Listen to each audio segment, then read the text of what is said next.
In an effort to obstruct justice and pivot the conversation to the issue that Republicans have with the process of the impeachment investigation, a number of Republican lawmakers attempted to storm a room where one of Trump's officials was actually testifying in a deposition to members of Congress. So in this case, you had Laura Cooper, who was the defense official for the Trump administration. She decided to actually comply with a subpoena to testify before Congress. And so as she's doing so, you have this chaotic scene where Republican members of the House who are not part of these relevant committees decided they were just gonna storm into the room. We have a video on this, let's take a quick look.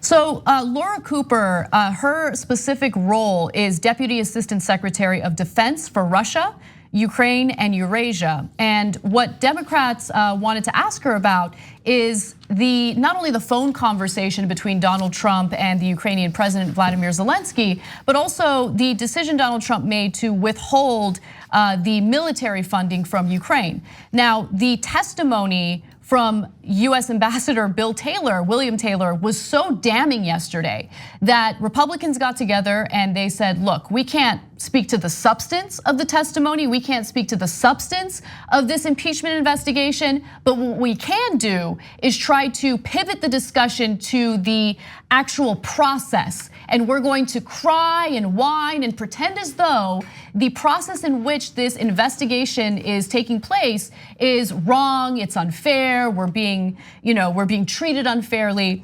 To give you more details, a chaotic scene unfolded after Republicans gave speeches and then pushed through the confines of the Capitol complex basement to make their way into the secure room. Several Capitol police officers stationed themselves outside the secure room as reporters waited outside for lawmakers to come back out. Now, under House rules, and it's important to know what the House rules are, only members of the committees and their staffers have been allowed in the private sessions that the committees have been conducting for weeks. But Republicans, mostly from committees that weren't allowed to attend, gave speeches in the hallway outside the secure room, complaining about the lack of access and transparency. Then about 24 lawmakers demanded entry. I want to note that Mitch McConnell, Senate Majority Leader, specifically told Republican lawmakers, go after the process, because Republican lawmakers were uncomfortable attacking the substance of the impeachment investigation because the testimony has been so damning. Right, the testimony has created a clear linkage between the release of the funding and digging up dirt on Joe Biden. So they know that that's there now, and they know it through 10 hours of corroborative testimony yesterday, and then what would have been further corroboration today, and I guess eventually they got the hearing underway. But nothing's by accident, and to seize the media narrative, they're out front of this closed hearing, and they're giving, in essence, an on-the-fly press conference. And then this goes to Anna's prior point. They're giving it to whomever. They're giving it to whatever cameras are there, to people with an iPhone. They're just trying to get it out virally to somehow suggest that this process has been less than fair. When the reality is this is a criminal presidency in many people's judgment. And I think it's demonstrably the case that there is self-dealing and all kinds of, it's a for-profit presidency. But beyond that, the substance of this Ukraine deal is now undeniable, right? And just 24 hours prior, we'd seen, as I say, that testimony that backed it all up. So this is a real attempt on their part to throw it off its tracks by seizing the media and creating a different narrative about the process. The GOP loves rules except when they apply to them, right? So they're protesting the process. In doing so, they're violating the rules of the process by smuggling in cell phones to record secret information that later will come out. And so that's the part that they have a problem with, is that there is a process that needs to be respected for all of the substance to be accumulated. And the other thing that they're doing is trying to intimidate witnesses. You saw this with how they put so much of a focus on revealing the identity of the whistleblower. This should be immaterial to the discussion that we're having, which is, was money, as Mark was saying, was money withheld, was foreign aid withheld so that Ukraine could do the dirty dealing of Trump for his campaign. This is exact like textbook Nixon. I mean, yeah, I mean, you're absolutely right. And I want to make a distinction because one talking point that you'll hear from Republicans is, I mean, quid pro quos happen all the time because as we know, Bill Taylor's testimony yesterday made it abundantly clear that Donald Trump was engaged in a quid pro quo in his conversation with Vladimir Zelensky. Now, but here's the thing, a quid pro quo to benefit Donald Trump specifically and increase his chances of getting reelected in the campaign, that is a violation of the emoluments clause. It's unconstitutional, it's unlawful, and it's different from the president making a deal with another world leader with the intention of doing something for the American people. And they're right that there was something different with how Trump and Nixon's impeachment process underwent in terms of the national conversation. The real big difference is that Nixon didn't have Fox News and Trump does. That's exactly right. And look, we're talking about two different impeachment investigations. I mean, Nixon, it was so inevitable that he was going to be impeached that he stepped down in shame, as Trump should probably do as well. But we'll see if he's capable of doing that. Nonetheless, I do want to go to this long list of Republican lawmakers, lying to the American public and whining about someone in a position of power being held accountable for his illegal actions. Take a look. It's finally reached a boiling point where members just said they are so frustrated at the idea that they can't be a part of this and see what's going on. And a whole bunch of Republican Congress members that were duly elected just tried to get in to find out what is going in these closed door hearings. They're just waiting for a more open and transparent process. And like I said, the members have just had it, and they want to be able to see and represent their constituents and find out what's going on. This is unconscionable. This is very unfair to the president. That are actually in there and plan to stay there until we have a more open and transparent and fair process. I also want to just make a note about how that room isn't simply full of a bunch of Democratic lawmakers. There are Republicans in the room. It's just Republicans who are part of the relevant committees who are part of this initial process, the impeachment investigation. It's a closed door session, exactly. You're right, but it's bipartisan. Exactly, yeah. So they're making it appear as though this is a unilateral, Democrat investigation into Donald Trump, and that is not the case. And so, give you a little more information about what McConnell's doing.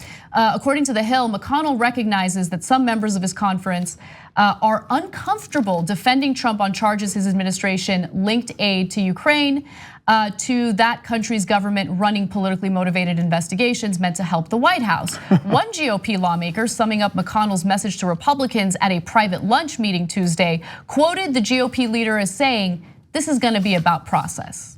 Right? So again, understand what Republicans are doing here. They can't attack the substance because the substance makes it very clear that Donald Trump broke the law. He violated the emoluments clause. He was digging up dirt on political rivals with the intention of using that to help him in his reelection campaign. And so this talking point that they're using, this effort to pivot to process, is not something that the American people should be fooled by. And to give you some other statements from Republican lawmakers, Senator Ben Sasse said there was terrible stuff in the transcript of the call and warned, quote, "We shouldn't be having any American office holder or any American candidate looking for foreign nations to come in and be involved in US elections." And Senator Lisa Murkowski from Alaska said last week it was wrong for the administration to hold up foreign aid to Ukraine. So the walls are caving in on Donald Trump. And it's a wonderful thing to watch because finally you have some consequences for someone who has already engaged in unlawful activities while he's been sitting in office.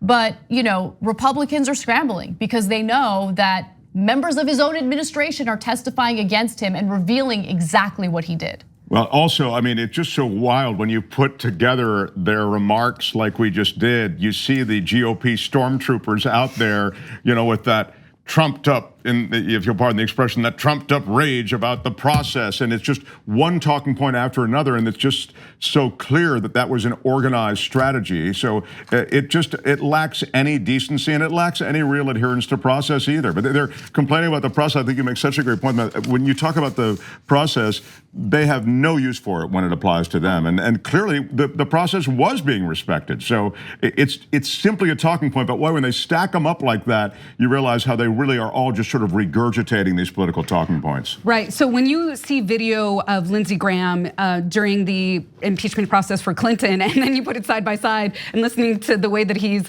defending Trump against this unfair process is incredibly inconsistent and makes everybody laugh. I mean, the fact that he's saying that the president should have the same rights as American citizens. If you get a parking ticket, you should be able to see the witnesses that accused you of this. Well, as an American president, he can't be tried for crimes that he has been a party to. So what is it, Graham?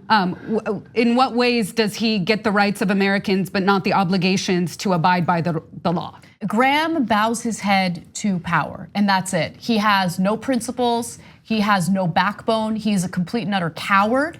And he's made that clear in these impeachment proceedings. But I do want to also just quickly note that things have changed for Republicans, right? So as we know, under the Obama administration, Hillary Clinton was investigated for her role in Benghazi over and over again. And at one point, a Republican lawmaker, Darrell Issa, attempted to walk into a room where a deposition was taking place, and Trey Gowdy, of all people, had to escort him out. And so here's a video of that, kind of showing him like, hey, you're not part of this committee, you can't be here, you gotta go. So at some point, and it's hard to remember, there were some Republicans who had some respect for the process, and that's just not the case anymore. Thanks for watching The Young Turks, really appreciate it. Another way to show support is through YouTube memberships. You'll get to interact with us more. There's live chat emojis, badges. You've got emojis of me, Anna, John, JR. So those are super fun. But you also get playback of our exclusive member-only shows and specials right after they air. So all of that, all you gotta do is click that join button right underneath the video. Thank you.